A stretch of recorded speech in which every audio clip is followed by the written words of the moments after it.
When you think about humanitarian aid, everyone loves a good plan. It feels organized, it feels safe, it feels like you've got everything under control.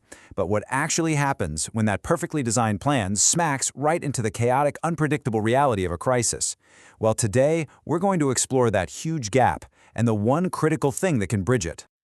Okay, so let's start with the ideal world, right? To get a handle on this, we're going to look at the official playbook from one of the giants in the field, the International Federation of Red Cross and Red Crescent Societies. This is pretty much the gold standard for how aid planning is supposed to work. And here it is, the textbook process. It looks so clean, doesn't it? A perfect, logical cycle. Prepare, analyze, develop, implement, and review. Everything is neat, it's linear, it's predictable. I mean, looking at this on paper, you'd feel like you're ready for absolutely anything the world could throw at you. At its core, the whole point is actually pretty simple. Save precious time when a disaster hits. The idea is that by making all the big decisions in advance, who does what, where the supplies are, what the procedures are, you can react way faster and more effectively. It's really all about creating order before the chaos begins. It's a beautiful theory, isn't it? But this is where our whole story pivots. Because the second those aid workers' boots hit the ground, they step into a world where that rulebook often gets thrown right out the window. So let's step out of that clean, air-conditioned conference room and get our boots muddy in the field. This is where those neat, tidy plans start to collide with the messy, complicated, and utterly unpredictable dynamics of a real crisis. And what's the first major roadblock? You might think it's logistics or getting supplies, but nope, it's politics. Field reports consistently show that local authorities can control, well, everything. This isn't just a simple partnership. It's a constant, complex negotiation where aid workers have to navigate power structures that can dictate every single move they make.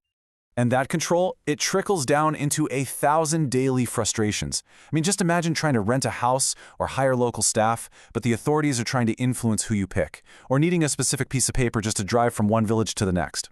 Or you show up and find out the entire banking system has collapsed, so you can't even open a local account. These are the relentless, on-the-ground challenges that no planning manual could ever fully prepare you for. And it's not just bureaucracy. Let's get even more practical. Take a look at this water and sanitation project. The challenges here were so tangible. You have construction materials for new latrines just getting stolen. Then the rainy season hits and brings all the crucial well reconstruction to a grinding halt. And on top of that, when they tried to run hygiene promotion sessions, almost nobody showed up at first. So you've got all these external fires to put out, and then there's immense pressure from the inside too. In one situation, an organization had its entire operational model flipped upside down, basically overnight. They went from delivering aid directly to suddenly having to manage 7 or 8 different local partners. That is a colossal shift to handle in the middle of an emergency. So what do we have? A perfect plan on one side and a messy, chaotic reality on the other. How on earth do you bridge that gap?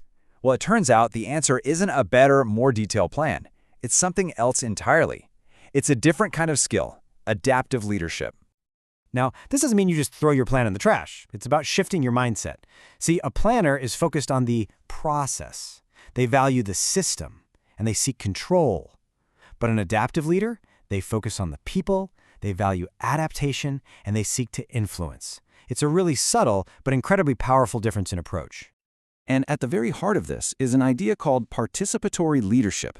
It's not about top-down commands. It's about creating an environment where every single person on the team, from the driver to the project manager, feels respected, valued, and actually empowered to share what they know.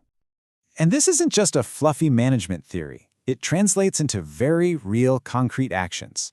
It means you're actively encouraging open dialogue. You're making decisions inclusively, not just in a closed room. You are truly empowering your local staff, recognizing they are the real experts. You're valuing all kinds of different expertise and getting everyone to collaborate. This quote from a seasoned country director it absolutely nails the entire spirit of this.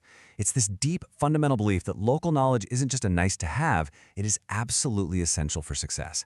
It really is about listening way more than you talk. And here is a perfect real-world example of the impact. In one project, the international team was designing water facilities based on a standard, universal model. But the local staff spoke up. They suggested some key changes based on cultural practices. And that one simple change, born from just listening, dramatically improved how the community accepted and used the new facilities. It made all the difference. And, that change wasn't just some fuzzy feel-good moment of inclusion. It had a direct, measurable impact. By bringing in those local perspectives, the project saw a full 20% improvement in its outcomes. In this line of work, 20% isn't a small number. That is the tangible power of adaptive leadership right there. So how did they do it? Let's circle all the way back to that water and sanitation project we talked about earlier. The one that was dealing with theft, weather delays, and low community engagement. Let's see how this leadership approach turned every single one of those problems into a success. So instead of getting paralyzed by their problems, the team adapted. When construction supplies were getting stolen, they didn't just order more. They worked with the community to assign local guards. When the weather caused massive delays, they threw out the old schedule and decided to do the work during the dry season instead. And to get people to come to hygiene sessions, they offered small, useful incentives, like soap. Simple, smart, community-focused solutions. And here it is. Here's the proof in the pudding. Before the project, about 67% of the community practiced proper hand washing. After, that number jumped up to 73%. Now, that might seem like a small jump, but that increase represents a real, tangible, life-saving outcome. That's proof that listening, adapting, and being flexible prevents the spread of disease and literally saves lives. So when you boil it all down, it comes to this fundamental shift in how we think about aid. The goal isn't to write a flawless plan that can predict every single possibility, because, let's be honest, that's impossible. The real secret to success in the field is having leadership that is humble, flexible, and brilliant enough to adapt the very moment that perfect plan inevitably breaks. And that's the thought I want to leave you with. In the world's most difficult places, where the stakes are literally life and death, what truly makes the difference? Is it the perfect plan we write in the safety of an office? Or is it the human leadership on the ground that has the courage and the wisdom to change it?